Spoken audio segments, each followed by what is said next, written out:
Vamos agora então ao nosso tópico 2, a mordomia da alma, o homem interior. Subtópico 1, a tricotomia do homem. Subtópico 2, a mordomia da alma. Subtópico 3, a santificação dos pensamentos. Subtópico 1, a tricotomia do homem. Subtópico 2, a mordomia da alma. Subtópico 1, então, a tricotomia do homem. Afirmamos que o ser humano é um ser tricotômico, ou seja, Deus o constitui de 3 partes, conforme revela-nos a sua palavra, em todo o vosso espírito e alma e corpo. 1 Tessalonicenses 5, 23. O corpo, a parte material, refere-se ao homem exterior, 2 Coríntios 4, 16. Já o conjunto imaterial, formado pela alma e pelo espírito, que é envolvido pelo corpo, a Bíblia denomina de o homem interior.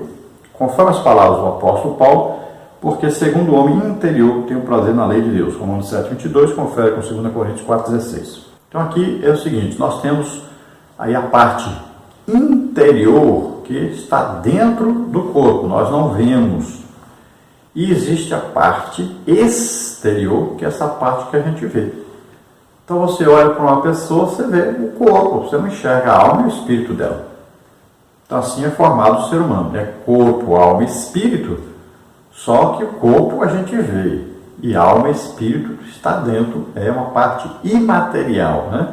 Que a gente não consegue enxergar, não consegue ver. Quem enxerga? Deus. Satanás enxerga? Também enxerga, porque ele é um ser espiritual. Então ele pode enxergar quem é crente e quem não é, né? Ele não sabe o futuro, ele não conhece nossos pensamentos, né? Mas ele sabe se nós somos crentes ou não. E é fácil de entender, fácil de identificar, né? Quem tem o Espírito Santo é crente, quem não tem o Espírito Santo não é crente. Vamos ver então ao subtópico 2, a mordomia da alma. A Bíblia declara que a alma do homem, assim como o espírito e o corpo, deve ser conservada irrepreensível para a vinda do Senhor Jesus Cristo. Essa é a essência da mordomia da alma. Cada crente deve mantê-la íntegra e irrepreensível. Alguns aspectos, porém, devem ser considerados na mordomia da alma. Então, a conservação da alma de maneira irrepreensível. Irrepreensível quer dizer que não é digna de repreensão, ou seja, não deve viver em pecado.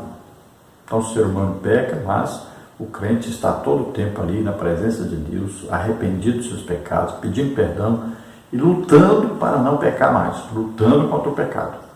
Vamos ver as considerações, então, aí a respeito da mordomia da alma. No subtópico 1 do subtópico 2, a necessidade da alma. Essa necessidade inclui a emoção e pode ser satisfeita no relacionamento com Deus. A alma precisa do refrigério espiritual e da presença divina. Salmos 23, 1 a 3. No Salmo 42, o salmista expressa sinceramente a necessidade de sua alma. Como o servo brama pelas correntes das águas, assim suspira minha alma por ti, ó Deus. A minha alma tem sede de Deus, do Deus vivo. Versículos 1 e 2. Quanta necessidade a alma tem por Deus? A Bíblia revela que o Espírito Santo preenche essa necessidade e produz em nós o fruto do Espírito. Gálatas 5, 22 a 24. Então, a presença do Espírito Santo em nós traz o refrigério, né? Traz aí essa certeza da presença de Deus conosco, que nós temos essa necessidade. A nossa alma sente desejo de estar com Deus, de se subjugar, se deixar dominar por Deus, de estar em amizade íntima com o Espírito Santo que mora em nós. E uma coisa interessante, orar em línguas traz refrigério, está escrito lá no Antigo Testamento, né? E por línguas, né? E por outras línguas falarei esse povo. Aí lá diz refrigério, traz refrigério isso, orar em línguas. Então você quer sentir aí essa comunhão com Deus, né? Esse refrigério da presença de Deus, ore mais em línguas. E a Bíblia diz que quem ora em línguas edifica-se a si mesmo, quem ora em línguas ora bem, quem ora em línguas fala diretamente com Deus. Então, ore mais em línguas. E isso traz refrigério. Então o salmista diz que como um servo que brama pelas correntes de água, assim então minha alma deseja a Deus. Então é matar uma sede, né? O ser humano sente sede de água, não sobrevive sem tomar água. Assim também a nossa alma, ela não sobrevive, nunca vai alcançar a vida eterna se não estiver em comunhão com Deus. se não estiver em íntima amizade com Deus. E isso só é possível quando aceitamos a Jesus como Senhor e Salvador e o Espírito Santo vem morar em nós. Faz a ligação entre nosso espírito e Deus. Então veja bem que Isaías diz: os vossos pecados fazem divisão entre vós e o vosso Deus. Né? Então, em divisão. Agora, quando aceitamos a Jesus como Senhor e Salvador, o Espírito Santo faz a união nossa com Deus. Então, o Espírito Santo vai unir o nosso espírito e a nossa alma se deixa, né, se levar por essa amizade, por esse amor, por essa intimidade. Então, ela é satisfeita dessa necessidade que ela tem, essa sede que tem. Todo ser humano tem essa sede, esse desejo de conhecer Deus, de estar com Deus, de falar com Deus, de ouvir Deus, de experimentar a intimidade com Deus. Todo ser humano tem isso, por causa do Espírito que Deus colocou no ser humano.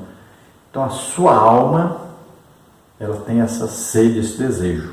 Então a partir do momento que nós vamos permitindo que o Espírito Santo governe, né, oriente, então a nossa alma que toma essa decisão, então o fruto do Espírito vai ser desenvolvido em nós. Então, cada dia nós vamos dando mais lugar ao Espírito Santo. Ele vai desenvolvendo aquelas qualidades do fruto do Espírito em nós. No segundo subtópico do subtópico 2, a santificação da alma. É uma necessidade da alma o viver santo, sem o qual ninguém verá Deus. Hebreus 12, 14. O ser humano é salvo pela graça de Deus, e isso é dom divino. Efésios 2, 8 e 9. Mas ele precisa também arrepender-se de seus pecados, confessar Cristo como Senhor e santificar-se integralmente em Deus, conforme o apóstolo Paulo ensina. Abstende-vos de toda aparência do mal, e mesmo Deus de paz vos santifique em tudo, e todo o vosso espírito e alma e corpo sejam plenamente conservados irrepreensíveis para a vinda de nosso Senhor Jesus Cristo. 1 Tessalonicenses 5, 22 e 23. Então a alma precisa de ser santificada. No dia que aceitamos a Jesus como Senhor e Salvador, fomos declarados santos, né? Corpo, alma e espírito, santos. Agora ela precisa ser mantida santa, ou seja, separada para Deus. Precisa o quê? Ouvir a palavra de Deus. Estar sempre em contato com a palavra de Deus. Isso é o quê? Purificação para a alma. Então, é aquela lavagem da água, né? Pela palavra de Deus. Então, sempre ouvindo a palavra de Deus, a nossa alma será mantida santificada.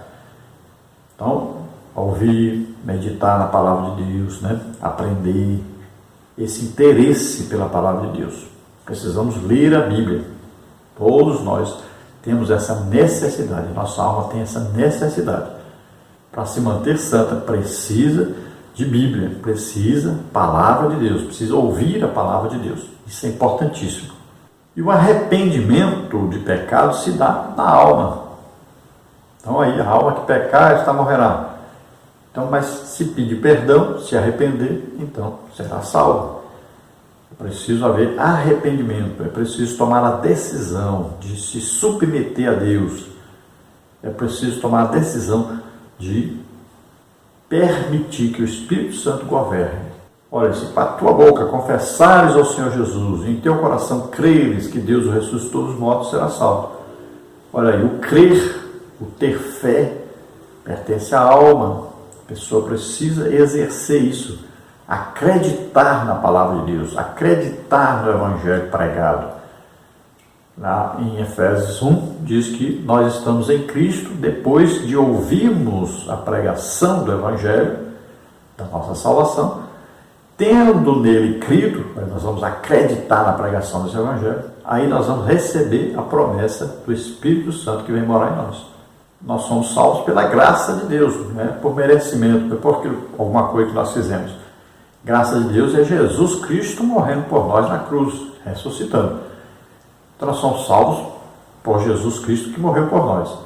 Agora, nós precisamos exercer a fé, acreditar nisso para sermos salvos. Senão não tem jeito de ser salvo. Agora o subtópico 3 do subtópico 2. A santificação dos pensamentos. Vimos que a alma é a sede das emoções, dos sentimentos e dos pensamentos. Logo, sua mordomia deve zelar por tudo o que preenche o pensamento do crente, conforme ensina o apóstolo Paulo, Filipenses 4:8. Nesse contexto, devemos atentar para a advertência de Jesus em relação ao coração do homem, isto é, sua interioridade. Porque do coração procedem os maus pensamentos, mortes, adultérios, prostituição, furtos, falsos testemunhos e blasfêmias, como está em Mateus 15, 19. Portanto, não podemos pensar só no que não fazer, mas também no que não pensar. Toda ação ou reação humana precede o pensamento, o sentimento e a emoção. Então a alma é sede aí dos desejos, pensamentos, emoções, e nós devemos tomar cuidado com ela, porque ela é que tem o quê? A responsabilidade pelos pensamentos, a intenção, né, do coração. Coração é só uma maneira de falar se referindo à alma. Então veja só, a intenção, o desejo, tudo nasce nos pensamentos. Então ali é arquitetado o que vai ser feito. Primeiro se pensa, né? Se toma então a decisão depois que vem o pensamento. Então esses pensamentos têm que ser protegidos, guardados, controlados, sempre submetidos à aceitação ou não do Espírito Santo que mora em nós. Veja que o coração do ímpio, né, a intenção do ímpio, os pensamentos do ímpio, são maus continuamente. Já acorda com desejo de fazer alguma coisa ruim. Agora o tópico 3, a mordomia do Espírito. Subtópico 1, andando em Espírito. Subtópico 2, frutificando no Espírito. Subtópico 1, então, andando em Espírito. Na mordomia do Espírito, o crente deve procurar andar em Espírito, ou seja, na submissão ao Espírito Santo. Diz o texto bíblico, digo, porém, andar em Espírito, e não cumprireis a concupiscência da carne. Gálatas 4,16. Andar em Espírito é viver em obediência à direção do Espírito Santo em todas as áreas da vida. Há uma luta interior entre a carne e o Espírito. Gálatas 4,17. Mas uma vez guiados pelo Espírito Santo, não estamos sob a escravidão da carne. Gálatas 4,18. Portanto, se vivemos no Espírito, andemos também no Espírito. Gálatas 5,25. Então o crente vai fazer todo o possível para viver em Espírito, ou seja, governado pelo Espírito Santo. Aqui é Espírito, letra maiúscula, se referindo ao Espírito Santo. Nós falamos dessa guerra, né, entre o Espírito Santo e o corpo com seus desejos pecaminosos, que nós chamamos de carne, né? Quando esses desejos pecaminosos estão aí querendo dominar o ser humano. Então são os que? Desejos da carne. Então pecados, impurezas, né? Coisas pertencentes à área da glutonaria, do sexo anal, do adultério, bebedice, mentira, tudo que não presta aí, então vai para esse lado aí. Então a luta que existe é entre o Espírito Santo, que só quer coisa boa, quer que o fruto do Espírito seja desenvolvido em nós, contra esses desejos da carne, ou seja, desejos pecaminosos, e a alma está aí no meio, no centro, como nós falamos. Então, o viver no Espírito é aquele que vai andar no Espírito, ou seja, vai ser guiado, orientado, dirigido pelo Espírito Santo. E nós vamos ver que Jesus fazia isso. Jesus era guiado pelo Espírito Santo. Então, é esse ser guiado, esse se deixar dominar, esse andar em comunhão, é querer agradar o Espírito Santo. Então, essa intimidade com o Espírito Santo, esse é o andar que agrada a Deus. É uma vida que vai conseguir dominar, então, os desejos da carne, os desejos de pecar. Subtópico 2, frutificando no Espírito. Quando o crente produz frutos dignos da vida cristã, ele glorifica a Deus. Nosso Senhor chamou-nos a dar fruto e escolheu-nos para permanecer dando fruto. João 15, 9, 16. Frutificar no reino de Deus é testemunhar Cristo em sua vida e, por meio de boas obras de amor que mostram o caráter de Deus em você. João 15, 16, Mateus 5, 16, Gálatas 5, 22. Então, esse frutificar no Espírito tem a ver, então, com deixar-se dominar pelo Espírito Santo, de maneira que ele consiga, então, fazer crescer em nós as qualidades do fruto do Espírito implantado em nós. A partir do momento que nós nos deixamos guiar pelo Espírito Santo, nos entregamos totalmente a Ele, então Ele vai desenvolvendo as virtudes, as qualidades do fruto do Espírito que está implantado em nós.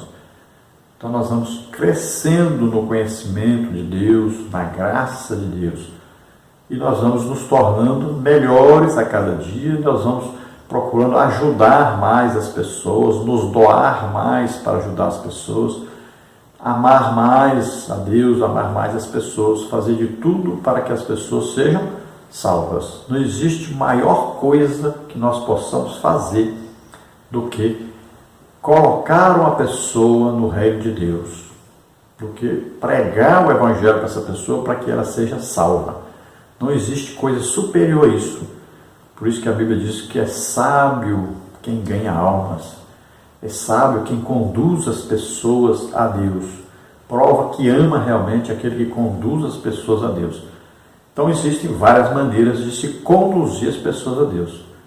E a principal e primeira delas é a pregar o Evangelho a essas pessoas. É ensinar a palavra de Deus a essas pessoas. Eles precisam ouvir a palavra de Deus. E aí a fé virá. Então nós temos que levar esse Evangelho a todas as pessoas. Vamos então à conclusão, que diz: a mordomia da alma e do espírito, juntamente com a do corpo, completa a conservação integral do crente. 1 Tessalonicenses 5:23.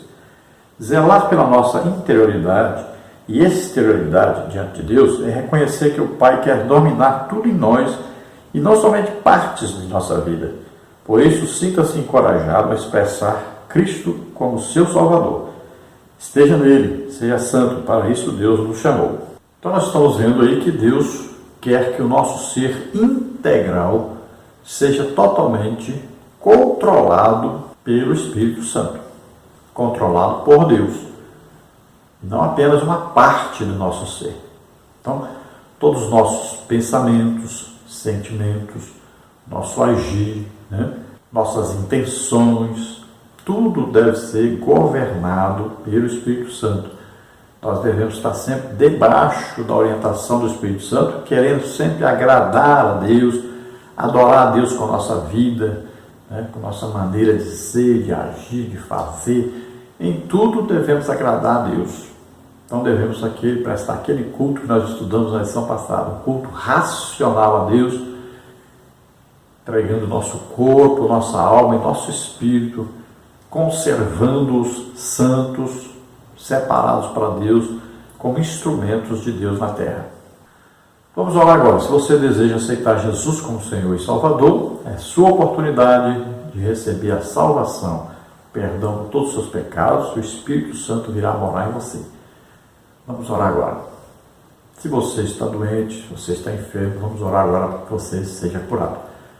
Vamos orar. Pai querido, em nome de Jesus, abençoa essas vidas que se chegam a Ti, Senhor, salva agora, convence-nos do pecado, da justiça e do juízo. A graça de Deus revelada na cruz do Calvário foi responsável pela sua salvação. Jesus estava ali, o Filho de Deus, deu a vida por nós, levou sobre ele nossos pecados, doenças, enfermidades, maldições. Receba agora em nome de Jesus. Pai, salva agora essas vidas. Ó Deus, escreve seus nomes no livro da vida. Faz milagres, maravilhas na vida deles. Cura, Senhor, os que estão doentes, enfermos agora. Em nome de Jesus, nós necessitamos a Tua cura. Solta essas vidas, toda doença, toda enfermidade, em nome de Jesus. Jesus, morrendo naquela cruz, trouxe a salvação a todos, trouxe libertação, trouxe cura. Em nome de Jesus, receba agora. Pai, escreve os seus nomes no livro da vida. Nós te agradecemos em nome de Jesus, o Pai. Amém. Glória a Deus.